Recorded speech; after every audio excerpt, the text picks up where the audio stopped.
அனைவருக்குமே ஒரு டவுட் இருக்கும். என்ன அப்படின்னு தானே யோசிக்கிறீங்க? என்னன்னா, விதவை பெண்கள் பூ போட்டு வைக்கலாமா அப்படின்னு நீங்க நிறைய தடவை யோசிச்சிருப்பீங்க.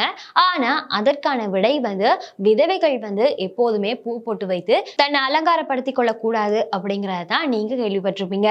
ஆனா அது உண்மையான விஷயம் கிடையாது. பெண்களுக்கு பிறவியிலேயே கொடுக்கப்பட்டது தான் இந்த குங்குமமும் பொட்டும்.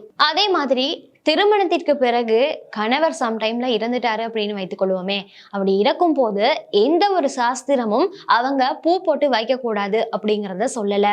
சாஸ்திரங்கள் என்ன சொல்லுது அப்படின்னு பார்த்தா, உங்களுடைய திருமணத்திற்கு பிறகு நீங்க தலை வகட்டுல பொட்டு வைப்பீங்க இல்லையா, அதாவது குங்குமம் போட்டு வைப்பீங்க.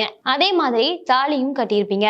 அந்த தாலியவும் பொட்டையும் தான் வைக்க கூடாது அப்படின்னு சாஸ்திரங்கள் தெளிவுபடுத்துது. அதே மாதிரி எந்த ஒரு சாஸ்திரத்திலையும் விதவை பெண்கள் பொட்டு வைக்க கூடாது, சுமங்கலி பெண்கள் மட்டும் தான் பொட்டு வைக்கணும் அப்படின்னு எந்த ஒரு இடத்துலயுமே சொல்லப்படல.